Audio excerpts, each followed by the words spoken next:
Guys, welcome to Better Bachelor. My name is Joker with a face for radio and a voice for print. Today we're going to jump right into it. I've come across so many stories in the last week or so that just makes me feel like we are now, everybody that's growing up today is just children, like they're adult children. They can't cope, they can't manage stress. And of course, I'm not talking about everybody, but I'm talking about like enough that our society is changing around this. And I feel like I'm literally, if you watch the movie Zoolander, where Will Ferrell is screaming like, does anybody else notice this? I feel like I'm taking crazy pills. That's literally how I feel right now about society. I'm not going to read through a bunch. Like I have one or two stories I want to read through a little bit, but I just want to touch on a lot of topics because maybe this is something you're noticing, and I'd love to hear down below if it is something that you're noticing.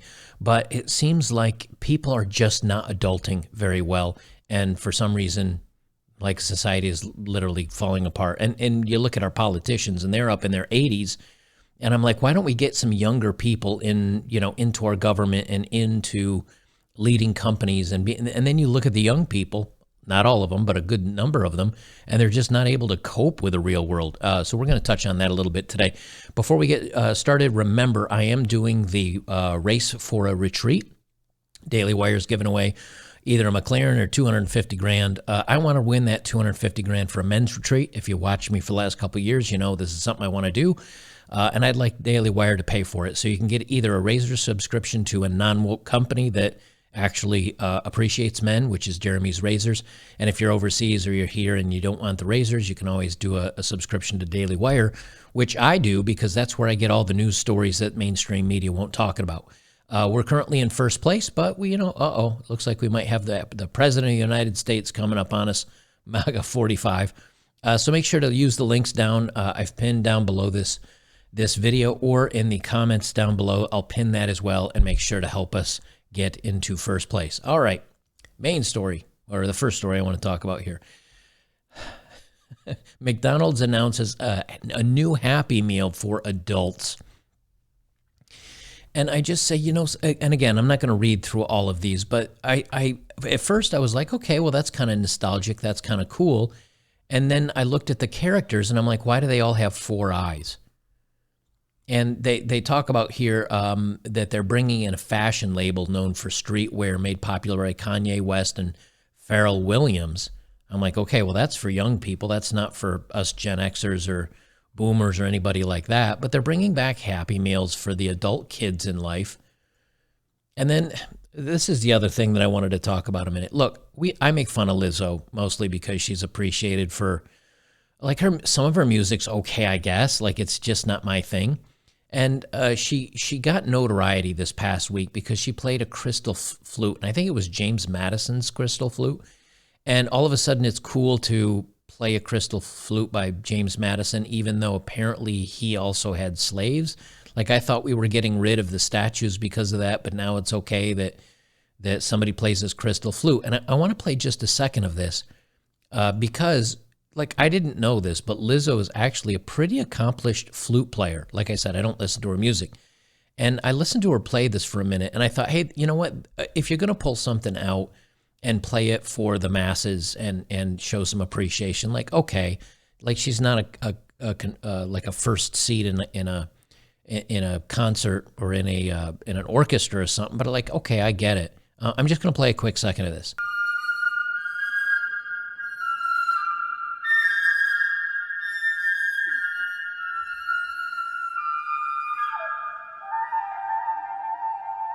Like, I think that's pretty, and it's an accomplishment and everything else.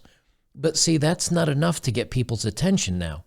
Even though it sounds pretty and everything else, no, she has to go in front of everybody and take this, like, piece of Americana, 200 or 300-year-old flute or whatever it is, and then she has to use it and go twerking in a concert. And Daily Wire wrote this up. Like I said, Daily Wire's got some kind of fun takes on stuff. How did Lizzo go from being oppressed to playing James Madison? Okay, that's who it was. James Madison's flute while twerking. And it's like, why do we have to throw the twerking in? Why do we have to do this in a normal concert? Because that's the only way people are going to pay attention.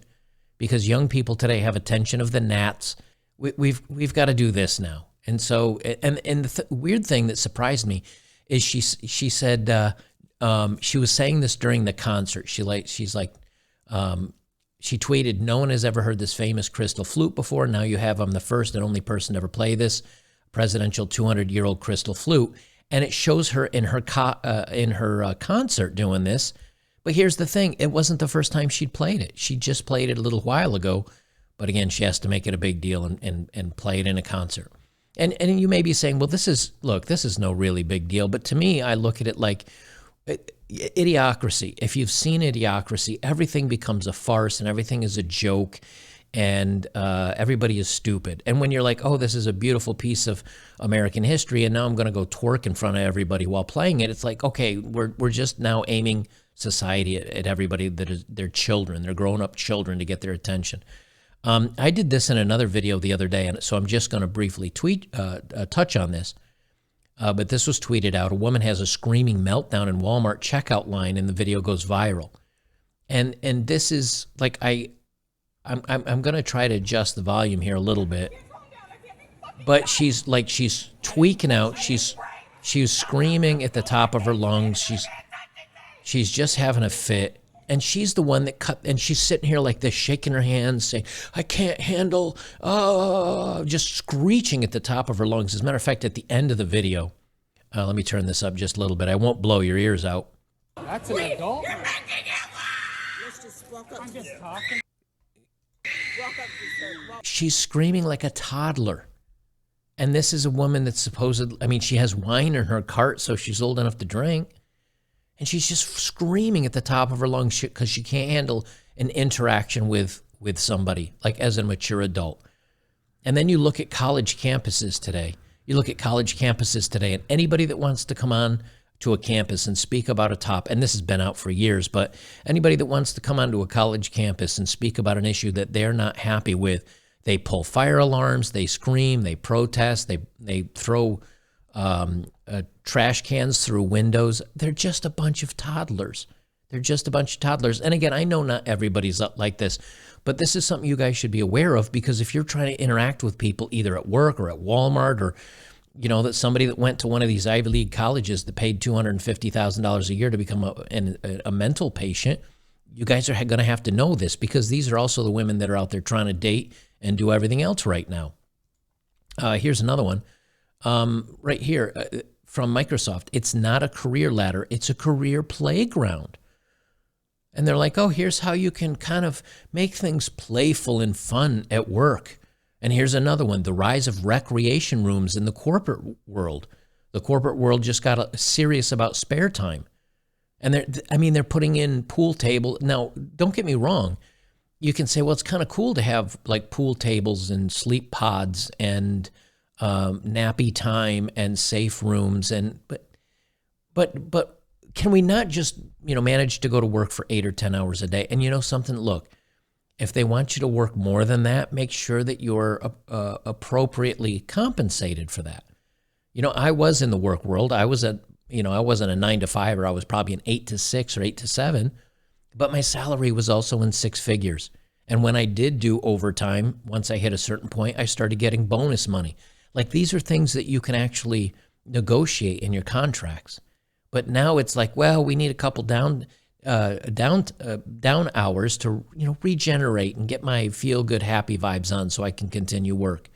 And there was a woman that I know It's a Gundam did this video, but there's a couple other people talked about this, where this woman's walking around. She's like, in the morning, when I go to work, first I get, my little smoothie that's made by the corporation, and then I go upstairs and check some emails, and then we go play pool and karaoke, and then I take a nap, and then I get my espresso, and like during the whole day, she did like maybe an hour's worth of work.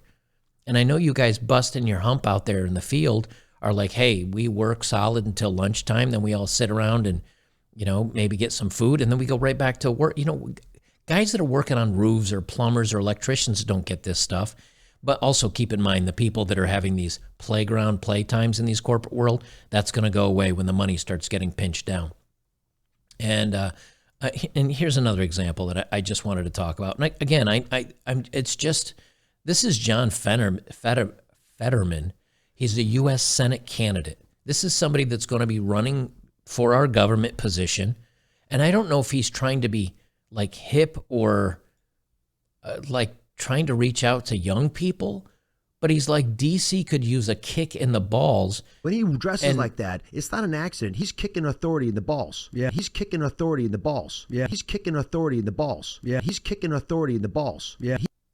Like, is this supposed to be relevant? Is this supposed to make me think you're going to do a good job? Like, I want the adults in the room. I want people that are smarter than I am running our government, people that are honest, people that are, you know, in touch with what's going on. This guy, you know, he had a stroke and he's struggling speaking, but he's also really struggling in his thought process as well. Is this the person we want to be deciding, you know, major events in our lives? You know, and he puts out this, DC could use a kick in the balls. And this is the thing that I saw, and I'm like, this is idiocracy. You know, where they had a show, it was called like Kick Me in the Balls. And like, I'm like, here's somebody running for our Senate that's, the military is struggling to make its 2022 recruiting goals, officials say. And here's the funny thing. Now, I'm okay. Like, I get it. If you're like, hey, I'm not going to sign up for a paycheck to defend a country and they'll throw me to the wolves. Like, they don't care about my well-being. A lot of vets come back and they have a lot of problems and they're kind of like, oh, well, you know, we're just going to ignore them. So I get that. But the point here is that they said that only 23% of Americans aged 17 to 24 are even qualified to serve without a waiver to join. And that's down from 29% in recent years. And so only 9% of young Americans eligible to serve want to do so. So that means that out of the 23% that are kind of eligible, only 9% of them want to. And I get the whole argument of like, hey, nobody wants to sign up for this stuff and protect, you know, while all the corporate fat cats and the politicians sit safely in their homes sleeping at night. You've got guys out there in the trenches fighting for something that they don't even care about. I understand all that point. But the whole point is only 23% of young adults are either adult enough, smart enough, or not too fat to get into the military. And they even changed the requirements and lowered them. So all we are is a bunch of fat, stupid people that are growing up now. And I think, let's see, I have one more. And finally, I'll do this one. And again, this is acting like children. A Twitch streamer, Karen Liao, berates a viewer after $1 donation. She's not even streaming games. All she's doing is sitting there talking and complaining. And they say Twitch streamer Karen Liao harasses a viewer over their $1 donation and then threatens to ban the viewer for not subscribing. And I think, again, this is kind of like, well, that's not, she wants to complain like that's not enough, or you're not doing enough for me. A stranger just gave you $1 for you filming yourself. Do you understand how amazing that is? You know, when I do live streams over on Locals, like a lot of guys will just do $1 tip, so it pops up into kind of they call it live tipping over there, but like into the super chats. They'll do that so it highlights their comment. But where in the real world could you ever get away with somebody going, hey, can I ask you a question? I'll pay you $1. I don't know about you, but I think that's pretty cool, even if it is only $1. Because if every one of you guys that are subbed to me, 384,000 people, gave me $1 each, I would have a lot of money. But the mindset of, well, I deserve and you owe me, and I'm working really hard by talking and filming myself and just reading my phone chats while I let you simps stare at me, give me money. And this just goes on and on and on. I don't know. I want to hear from what you guys think, because I just looking through the news and trying to find stories for everybody every day, you know, so I can read here and talk about it. I find that the adults in the room, the people that are supposed to be in charge, the people that are everybody's just turning into big children. And it can only mean that things fall apart, because you don't have people that understand the way the financial world works, or the banking world works, or how the military or you know, conversations between countries that don't see eye to eye. Like, we need smart people in those positions. And we're not getting the smartest, we're not getting the brightest, and it's trickling down into schools. It's trickling down now to where, I read another story where a San Francisco police or a firefighter was he was either suspended or kicked out of the fire department because he said he had a "Let's Go Brandon" t-shirt. Are we getting to the point now where we can't even just have a political expression if it's different from what the quote unquote accepted norm of social media and the current administration wants? Like, we need to have dialogue, but now it's just sticking fingers in your ear and going blah blah blah. I can't hear you until you have a fit, or you say I don't want to hear anything from these people because I disagree with them. This doesn't end up good, and it certainly doesn't end up in a place where I think we're going to be very happy for very long.